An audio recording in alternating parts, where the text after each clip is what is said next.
And hello, everybody, and welcome to the Founders on Fire. My name is Rose Ross, and I'm the founder and Chief Trailblazer at the Tech Trailblazers Awards. And I'm delighted to be joined today by William Morgan, who is founder and CEO of Buoyant, our containers trailblazer. Hello, William. How are you today? Hi, Rose. Very well, thank you. And thank you for having me. Yeah, you're very welcome. So obviously containers, the cloud native world is where you are now as an entrepreneur. Could you give us a bit of a, how did you get here? How did you get to found Buoyant? What was your journey? How did you become an entrepreneur in the tech startup world?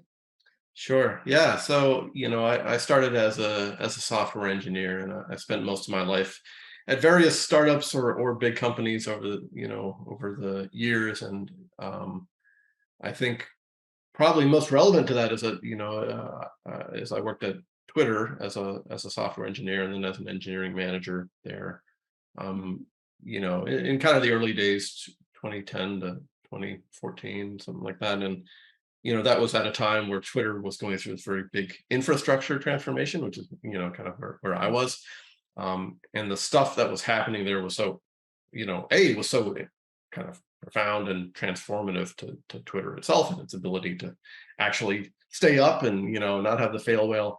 That when I left Twitter, I was fortunate enough to grab one of my colleagues, and the two of us said, basically, hey, what we just did there was so important. We think the rest of the world is going to need to do that too. And that was kind of the genesis of Buoyant and everything we're doing here. Is this particular set of experiences we had at Twitter, kind of coupled with the realization that, okay, Twitter, kind of at that point was a little ahead of the rest of the world, but it wasn't like 20 years ahead. It was like 2 or 3 years ahead. So that was kind of the opportunity. So. Yeah, so I mean, I have to say I'm a big fan of the fail whale. We in fact use a fail whale, somewhat like the Twitter one, when we're talking to people, so don't miss out on things. So but it's a long time since I've actually seen one on Twitter, to be fair. Right. Yeah. I mean, it was funny because it became kind of a cultural phenomenon, which it was not, was entertaining, but also probably shouldn't be the case. No, a bit frustrating, but at least it had a nice whale on it. Yeah. So you brought about the demise of the fail whale. Well, me and about 2,000 other people, but yeah. Yeah, you were part of that solution, and that inspired you and your co-founder to spin that out and go, hey, this is the kind of stuff that other people need. Yeah. Let's do that. That's so right. That was the beginning of it. So you'd not had any experience of founding an organization before, but you'd obviously been integral in a lot of them previously. Yeah, that's right. I'd been early at some startups before, and kind of got a sense for not really the management or the like company building aspect, but I got a sense for the chaos. And I kind of half knew what I was stepping into, but or at least I thought I did. Well, baptism of fire. How did you find it with your colleague in the early? I found it on the whole amazing and great. It's kind of like turning everything up to level 11 on the dial. And I think coming into that as an engineer, especially, you have to build some muscles around kind of emotional EQ, I guess, and like managing your own psychology. So that I had to build up some of those muscles, but yeah, no, so far it's been great. Fantastic. So let's take us on to Buoyant. You've talked a little bit about what kind of the problem that you were trying to solve, but do you want to kind of iterate that a bit more clearly, and how you are now addressing that, and why you believe that approach has obviously made you shine in our Containers Trailblazers alumni from last year? Yeah. So I'll try and keep it high level, although what we provide is a fairly technical solution to a fairly technical in a fairly technical space. But obviously we're in the container world, and we're specifically in the world of Kubernetes, which is kind of the next step after adopting Kubernetes, after adopting containers is, well, now I've got a lot of containers. How do I manage them in kind of this aggregate fashion? And Kubernetes for better or for worse, it's kind of like the way that most people are starting to really tackle that. And it's funny because when Twitter was not using Kubernetes, it wasn't even really using containers, but it was using some analogs to those things, and so a lot of what we learned there was kind of a match from the design pattern perspective, but wasn't actually a technology match. Kubernetes was just getting started when we started Buoyant, but we kind of attached to that very heavily.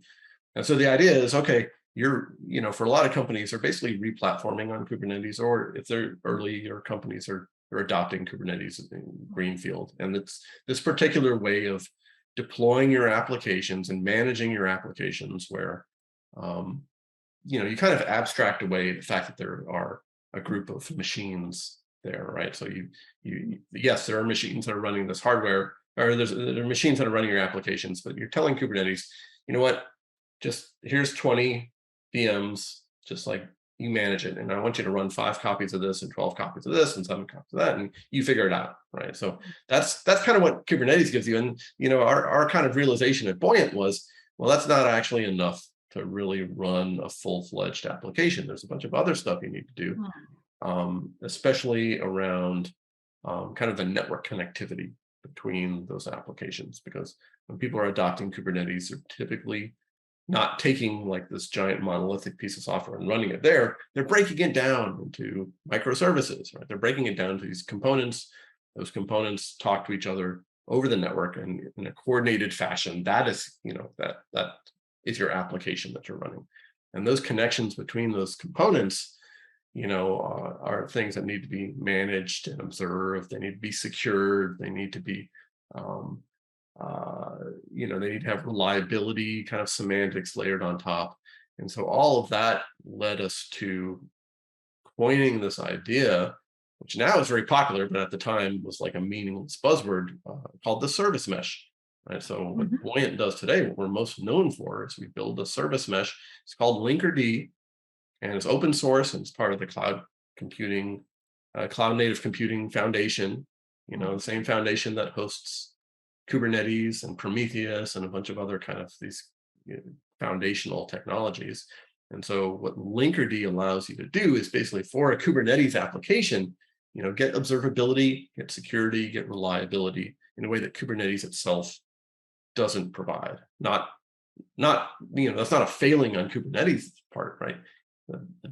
What Kubernetes got right was they had a very well-defined boundary. They said, this is what we're going to do, and everything else, is going to be handled elsewhere. And so Linkerd kind of sits on top of Kubernetes and gives you some of those critical security and reliability features you need. Fantastic. And I did notice on LinkedIn, you describe yourself as a service mesh connoisseur. Yes, that's right. But so Linkerd was the first service mesh, and now there's like all these other ones, and now there's competition and all. So you're the champagne of the service mesh world. Right? Yes, yeah, absolutely.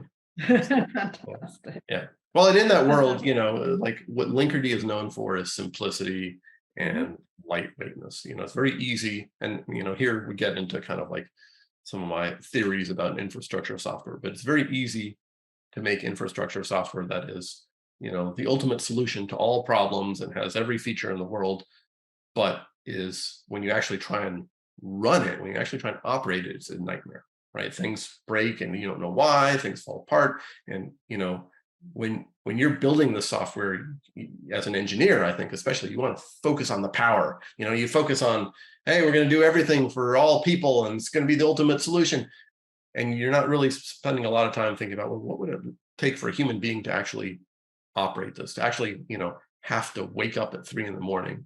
if this thing falls down, right? And it takes some discipline and takes some focus to put yourself in the mindset of, okay, some poor human is going to actually, their life is going to be determined by how this thing behaves. So what do we do to make this simple? What do we do to make this reliable? What do we do to make it something that you can understand and build a mental model of and kind of operate as a person? And so that's the philosophy we brought into Linkerd. I think it's pretty unique in the infrastructure world, which is still a little bit behind in kind of considering the humans in the loop. And that's been a big part of Linkerd's success. And so obviously, having been around at this sort of beginning of the service mesh revolution, if we want to call it that, or the comfort blanket that you're wrapping around Kubernetes, because it does sound, or at least Yeah, the people I like that. running Kubernetes, um, has obviously had you being very involved with the CNCF, the Cloud Native Computing Foundation, and the whole open source initiative. We're seeing a lot of that. It's been around for a long time. Let's face it, open source and such like. But it does seem now to be more and more embraced in so many different parts of the IT infrastructure, around the way that enterprise computing works, whether it be from a security standards perspective, or for infrastructure, or cloud, having a cloud native approach, cloud first. What do you see as the really important part for you of why do you think open source has become so popular? Because a lot of people have always said, well, you're not really sure who owns it, because it's owned by everybody. Effectively, it's like crowd driven. Yeah. How is that maintained and built on popularity when people can be incredibly risk averse, particularly in corporate, IT buying scenarios? Yeah. I mean, I think open source has evolved over the years, and the reasons why people do open source and the reasons why people want things to be open source have changed too. And that evolution is not always recognized. When I'm a older gentleman from an earlier time, and at that point, open source was like how we were sticking it to the man. Like Microsoft was a big bad guy, and we were running Linux on our computers because we didn't want to pay Microsoft money. And this was like, nights and weekends we'd contribute to the open source, as like this, this effort, because it was like this moral, kind of thing we were doing. We didn't want to, we didn't want big Microsoft to win. And now, fast forward many decades, painful decades later, and like it's very different, right? Like now the nights and weekends approach doesn't really work for open source. A lot of times if a project is, just maintained by volunteers, you're like, well, gosh, it's scary to want to adopt that, because, what happens if those people get bored, or if they, get a job that requires more of their time or something. So now the kind of the standard for open source is, well, it's good for there to be a company behind it that's actually like contributing and that has a commercial kind of incentive here, because then you have this engine that's continually powering the project, right? And I think what people have realized with open source, and part of why it works, is that the code itself is not actually that valuable. The code itself is just this moment in time. It's just this artifact. And when you're actually, for software in the modern world, software doesn't stay still. You need it to continually be updated. The rest of the world is updating around it and changing. And if you have a static piece of code, even if it's open source, 2 years later, it's like it doesn't work. You can't compile it anymore because all the dependencies have changed. So that means that we can be a lot more liberal with the kind of the IP considerations of like, oh, well, here's the actual source code, because the source code itself is not so valuable. What's valuable is, do you have a maintenance program or engine that's happening, that's keeping that software up to date, that's making sure it's always usable by the rest of the world. So that's good for open source, I think, in a lot of ways. Why do people want things to be open source? I think ostensibly it's to reduce lock-in, but like the worst case is, oh, if you get really annoyed, you can just run it yourself. But I don't know how, in today's world, I don't know how practical that really is. I think at this point, the requirement for things to be open source is kind of a little bit of a cargo cult. It's like we think it's the right thing to do, but the reasons why are not really right. But regardless, for me, I don't, I don't have like I no longer have like a moral justification for open source. It's a kind of a practical consideration, and for us, Linkerd, Kubernetes, Linux, everything in that world was open source. And so Linkerd had to be open source. Otherwise it would have been weird. It would have stuck out like a sore thumb. And so if it's going to be open source, let's embrace that fully. Like let's not be half open source. Let's really be open source, and let's take advantage of all of the benefits of open source. Because the one thing you get there, I think is really powerful, is you can have a community of people who are really enthusiastic about the project, who really feel like they're part of that project, and they bring it, to the rest of the world. They tell their friends, they write blog posts about it. They feel very comfortable because it's open source. And that's effectively a marketing function, right? That's like, if you want to be mercenary about it, right? This is like, okay, this is how we're going to do marketing. We're going to have the open source community do this, and that instead of having a giant marketing department. Now, you can't be too mercenary about that viewpoint. The community is something you have to invest in, and for that to work, you have to have a very honest and kind of authentic relationship with your community. It's very easy to lose their trust, and then poof, that's all gone. So you have to be willing to really embrace. If you're doing open source, you have to be willing to really embrace what you're going to have to do to make that a successful open source project, especially if you were then trying to build a company around the success of that open source. So it's a multi-layers, isn't it? It's good. Yeah, it's a little nuanced. Yeah, indeed. So aside from what you've been doing, obviously from that perspective, obviously as trailblazers, you would consider the fact that you were so early, kind of effectively set the boundaries of what service mesh is providing in this type of environment. What other trailblazing stuff have you guys been up to since you won your accolade with us? Yeah.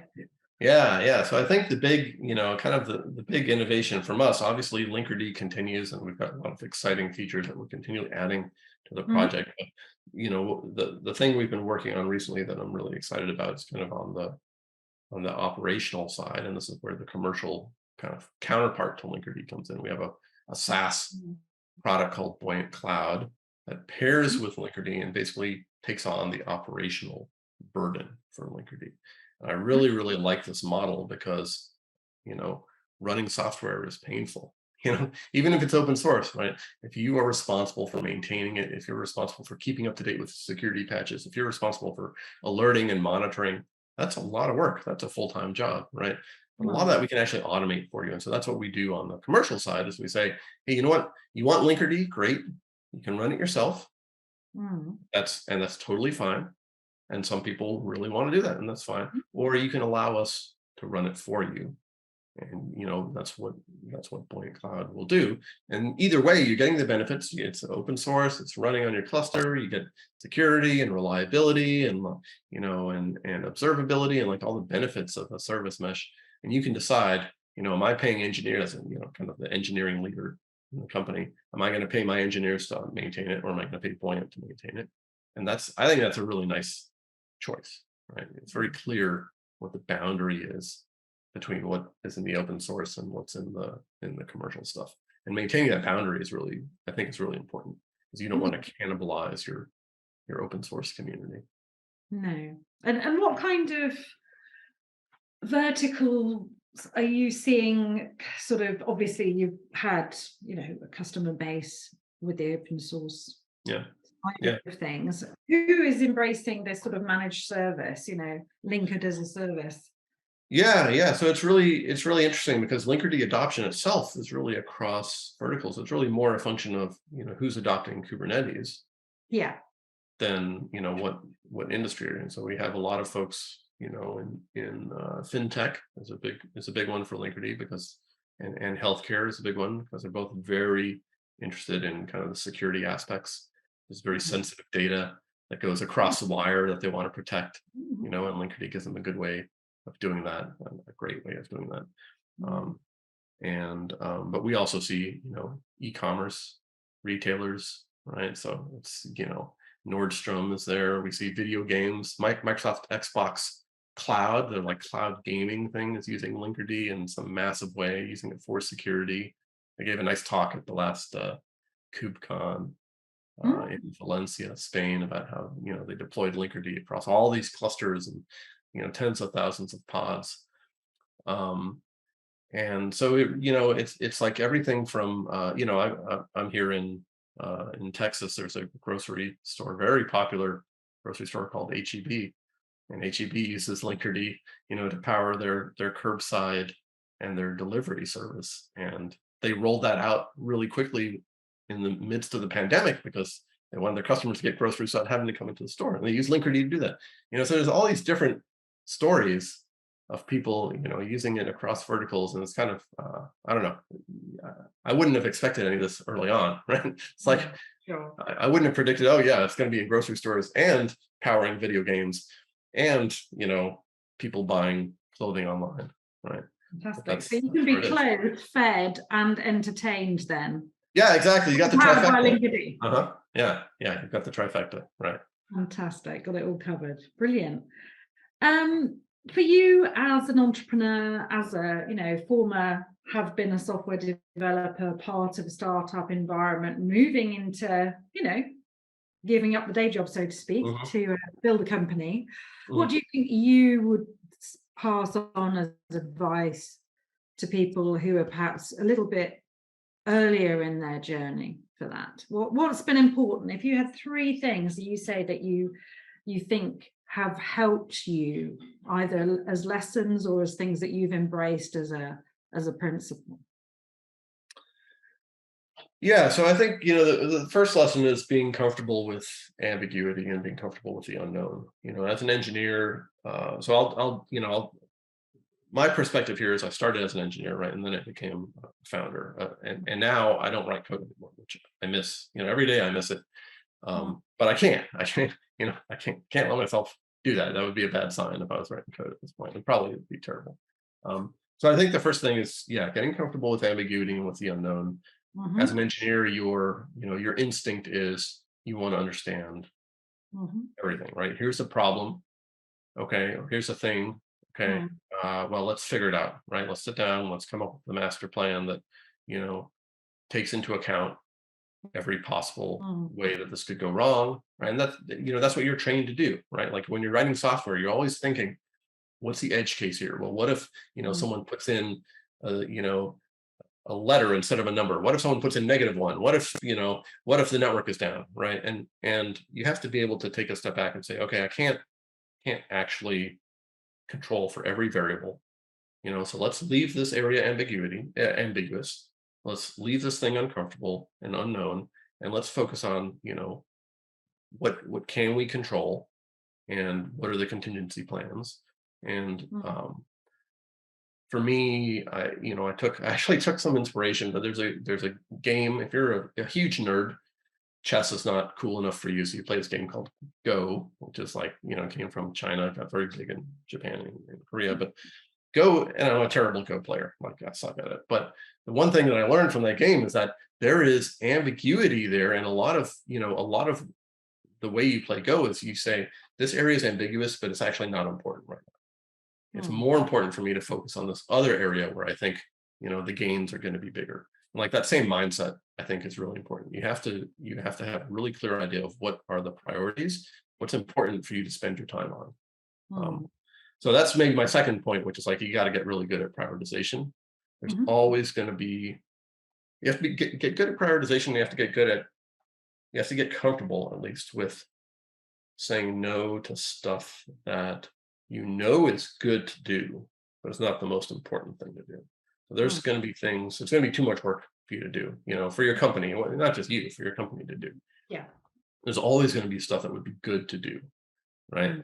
So you have to be very kind of ruthless in saying, here's what we're going to do, and this is good and important, and here's what we're not going to do. It might be good, but it's not important right now, and we're just going to leave that on the table, because you have to. And that, it's hard to get yourself mentally to that place. And then let's see, you asked for 3 things. Okay, third one, I kind of alluded to this early on, but emotionally, you gotta manage your own psychology.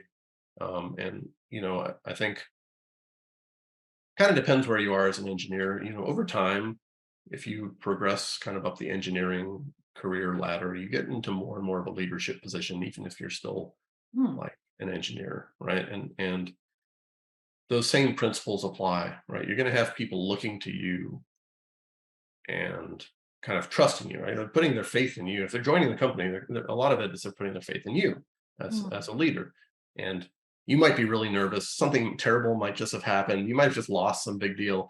You might be totally freaked out on the inside, but A, you kind of like let that stuff go, and B, you can't communicate that outward, right? Like people can't be like, oh my God, this guy is like, he looks like something terrible happened. What's going to happen to us, right? Like you still have to like put on the, you still have to inspire confidence and put on the show, even though at times, it kind of feels a little hollow. And then, 24 hours later, you're like, oh, I'm on the top of the world. This amazing thing happened. So you kind of realize that like there's a kind of this emotional cycle that's going to happen. For me, it's every 24 hours I switch between feeling awful and feeling amazing about how things are going. And you got to kind of internalize that and not let that affect your outward communication. Well, if you're having one of those bad days, you're doing a very good job of covering it up today. Oh yeah. Oscar I'm dead on the inside. Yeah. No, I know, I can tell. Yeah. That's what you had to actually turn the light on behind you to help just kind of give you a bit more zizz. Yeah. But no, I do understand what you mean. It can be quite draining, and as you say, you can't bring that to the table. Right. Yeah. And not when you have people relying on you and people that you need to have to be in good spirits, to be energetic and enthusiastic and bring their best souls to work. Yeah, fantastic. Well, yes, lots of really good lessons there from you, William. Is there anything else that you'd like to share today while we're still chatting and the green light's still on, so to speak? Oh yeah, well, if anyone out there is using Kubernetes and would like an incredible service mesh, thank you, William. Come talk to me, or just search for Linkerd. There's a lot of cool stuff that we can do for you. That's probably the big one. Fantastic. Always interested in more Linkerd adopters out there. Fantastic. Well, we'll be rooting for that. We'll be rooting for that. Well, thank you very much. My name, as I said, is Rose Ross, and I'm the Chief Trailblazer and founder of the Tech Trailblazers Awards, and I'm delighted to be joined here today by William Morgan, who is CEO and co-founder of Buoyant, our Containers Trailblazers winners. If you've enjoyed what you've heard, do reach out to William and the team there at Buoyant. And obviously, if you're interested in being part of the awards this year, please do look us up on www.techtrailblazers.com. Find us on LinkedIn or reach out to us on Twitter. And, no fail whales, please, with that one. We're at Tech Trailblazers. Right. So, we welcome you all, and we have a deadline of the 31st of August. So we look forward to hearing from everybody before then. And thank you very much, William, for joining us today. Absolutely. Thank you for having me, Rose. Brilliant. It's been a pleasure. Likewise.